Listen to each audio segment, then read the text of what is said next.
Assalamualaikum warahmatullahi wabarakatuh. Salam tani, semoga sehat dan sukses selalu.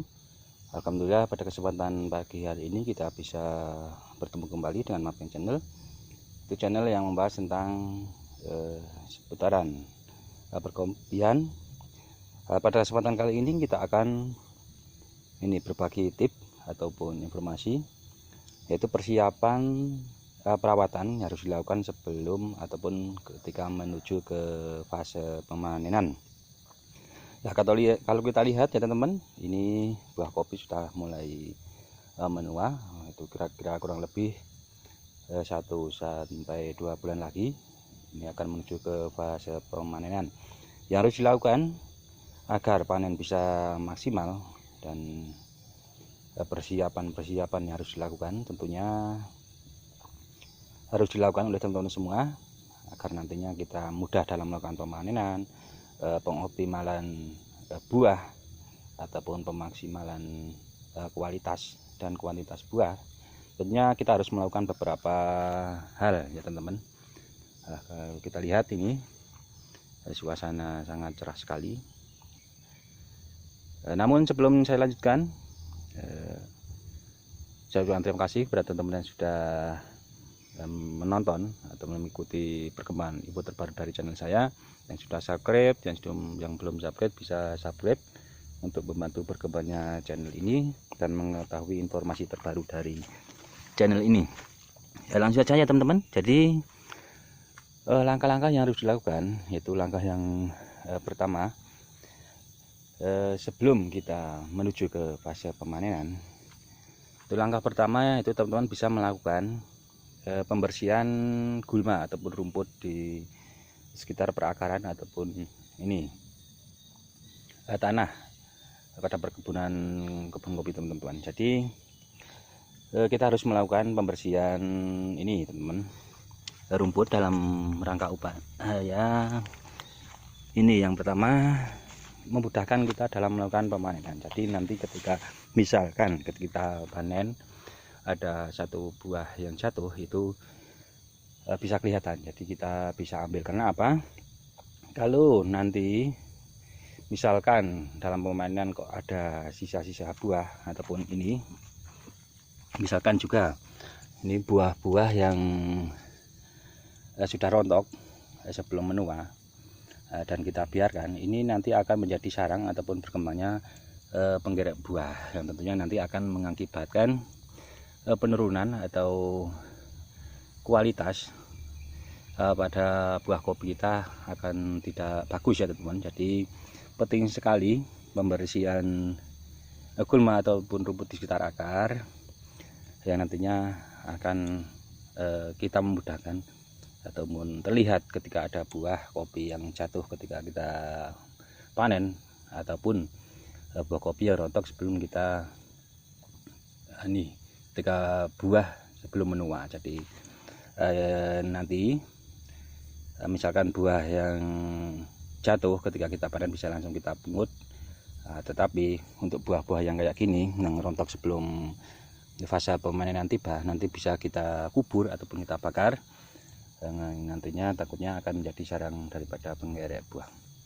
Yang kedua, pemupukan. Jadi gini ya teman-teman, untuk memaksimalkan buah kopi nanti ketika fase pemanenan ini kan terlihat kayak gini, jadi menuju ke buah merah.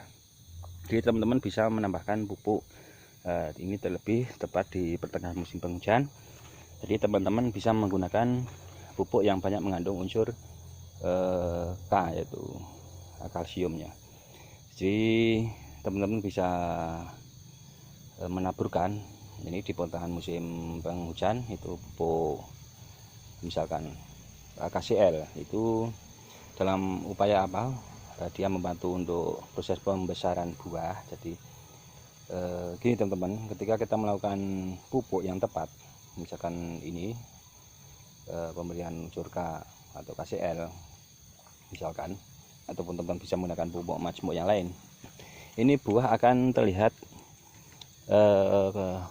ukurannya itu lebih besar. Jadi bisa merata. Kalau kayak gini kan Ini ada yang kecil, ada yang besar. Jadi kalau ketika asupan nutrisi yang dibutuhkan itu tercukupi, buah akan merata, itu relatif lebih besar. Di samping itu untuk beratnya itu juga berbeda teman-teman.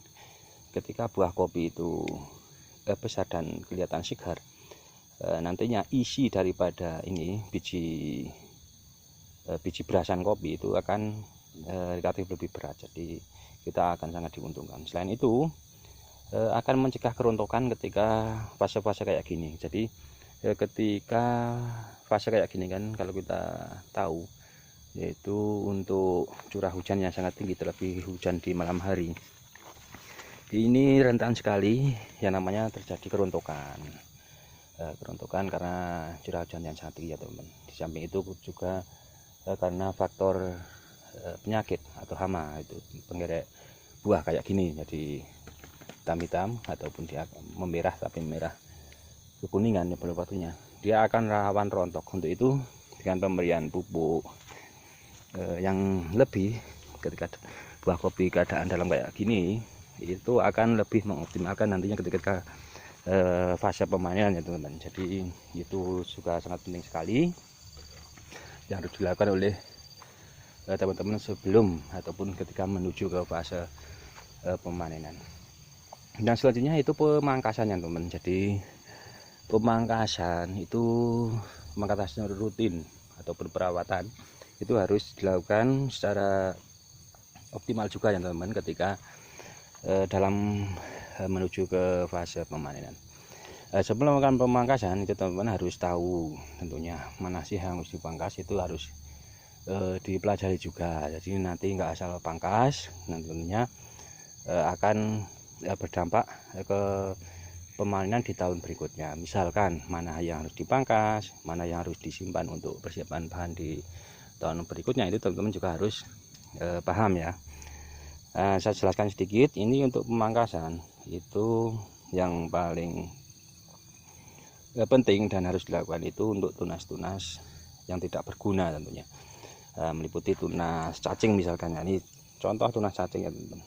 Jadi ini tunas yang kecil-kecil yang biasa tumbuh di dumpulan kopi ini, kita biasa menyebutnya dengan tunas cacing. Jadi dia bentuknya kecil, bentuknya kecil kayak gini, dia tidak bisa memanjang karena dia tidak mempunyai pupuk selanjutan kayak gini. Jadi dia akan tumbuh sekitar 3 ataupun 4 ruas. Jadi gini, misalkan dipelihara, dia juga tidak akan menjadi ranting yang produktif. Jadi memang dia harus dibuang, dia akan mengganggu saja dan malah akan ini mengurangi nutrisi yang seharusnya terserap oleh buah kopi.